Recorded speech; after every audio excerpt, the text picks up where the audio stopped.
Salam dalam kasih Kristus, Ibu, Bapak, Saudari, Saudara.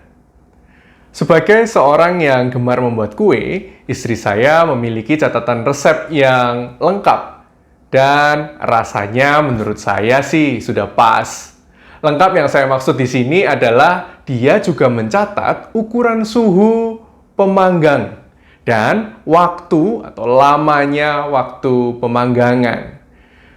Beberapa saat yang lalu, dia membuat kue itu. Ternyata hasilnya tidak seperti biasanya. Maka ia coba memerhatikan ulang catatannya. Dia amati ulang adonannya. Dan sepanjang adonan itu berada di pemanggangan, ia juga melihat, bahkan mengatur ulang baik suhu maupun lama waktu pemanggangan, agar didapatkan hasil yang lebih optimal atau hasil yang baik, sama seperti sebelumnya. Nah, dalam bacaan kita hari ini, kita juga melihat Raja Yoas sedang memerhatikan ulang sistem pengelolaan keuangan dan perbaikan rumah Tuhan. Saat itu, sebenarnya ada kesepakatan bahwa tanggung jawab pengelolaan keuangan rumah Tuhan dipercayakan pada para imam. Mereka dipercaya dapat mengelola dengan baik uang persembahan umat untuk memperbaiki juga kerusakan-kerusakan di rumah Tuhan. Namun, setelah 23 tahun ia memimpin, Raja Yoas tidak melihat ada perbaikan rumah Tuhan. Karena itu, Raja Yoas mengajak para imam untuk bersidang. Dalam 2 Raja-Raja 12 ayat 6-8 dikatakan demikian. Tetapi dalam tahun ke-23 zaman Raja Yoas, para imam belum juga memperbaiki kerusakan rumah itu. Sebab itu Raja Yoas memanggil Imam Yoyada dan imam-imam lain, serta berkata kepada mereka, "Mengapa kamu tidak perbaiki kerusakan rumah itu? Maka sekarang tidak boleh lagi kamu menerima uang dari kenalan-kenalanmu, tetapi serahkanlah itu untuk memperbaiki kerusakan rumah itu."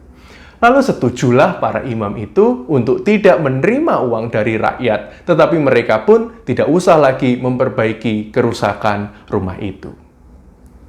Menarik, Ibu, Bapak, Saudari-saudara, Raja Yoas memulai persidangan majelis imam-imam itu dengan pertanyaan, "Mengapa kamu tidak memperbaiki rumah Tuhan?" Nampaknya pertanyaan ini tidak dapat dijawab. Mungkin para imam saat itu tidak ada yang bertipe administrator, sehingga Raja Yoas melanjutkan dengan sebuah kebijakan baru. Ia mengatur ulang sistem pengelolaan dan penyimpanan uang persembahan, serta mengatur ulang siapa penanggung jawab perbaikan rumah Tuhan. Mungkin kalau di beberapa jemaat GKI ada istilah tim pemeliharaan gedung gereja. Nah, Raja Yoas mencoba membuat tim tersebut. Semua setuju dan menerapkan kebijakan baru sesuai dengan tanggung jawabnya masing-masing, sehingga pembangunan atau perbaikan rumah Tuhan berjalan dengan lancar dan baik di mata Tuhan. Bila kita melihat kembali ke dalam diri dan aktivitas kita masing-masing saat ini, bukankah hari ini kita diajak untuk menjadi pribadi atau komunitas yang responsif terhadap perubahan yang bisa datang kapan saja? Hal-hal yang bagi kita sudah kita atur dengan baik, kita catat dengan baik, kita kelola dengan baik, dan menghasilkan hasil yang baik di masa sebelumnya, nyatanya belum tentu bisa bertahan lama. Di waktu-waktu tertentu, perlu diperiksa, perlu diatur ulang. Saudara-saudara, saya bukan hanya bicara soal mengevaluasi sistem atau program kerja gereja seperti yang dialami oleh Raja Yoas, tapi juga soal mengevaluasi sistem kehidupan sehari-hari kita. Ada anggapan bahwa kesediaan seseorang untuk memerhatikan ulang, mengatur ulang, menunjukkan bahwa ia tak punya pendirian. Menurut hemat saya, kesediaan memerhatikan dan mengatur ulang bukan berarti kita tak punya pendirian. Justru kesediaan itu memberi peluang bagi kita untuk bisa menjadi pribadi, menjadi keluarga, menjadi gereja, menjadi masyarakat yang tangguh, menghasilkan karya-karya nyata, dan bahkan terus bertumbuh, meski dalam perjuangan di tengah pergumulan pandemi. Oleh karena itu, nampaknya pertanyaannya bagi setiap kita bukan apakah kita bersedia atau tidak untuk memeriksa dan mengatur ulang yang ada. Tetapi, tekun atau tidak kita memeriksa.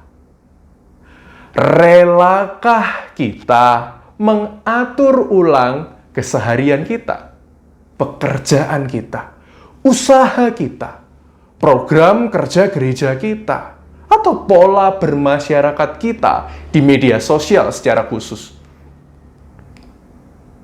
Mari kita merenungkannya sepanjang hari ini. Kiranya firman Tuhan dari dua raja-raja tadi menolong kita untuk bergumul hari ini. Salam sehat, Tuhan memberkati kita semua. Mari kita berdoa. Bapa, kami bersyukur kalau hari ini kami boleh mendengarkan firman Tuhan.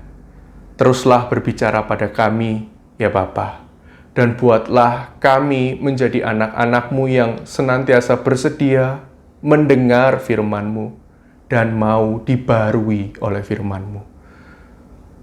Tolonglah kami, ya Roh Kudus, untuk bersedia dan tekun memeriksa, bahkan mengatur ulang kehidupan kami, agar kehidupan kami dapat menjadi kehidupan yang berdampak, nyata, dan menjadi berkat, menjadi baik di mata Tuhan dan bagi sesama.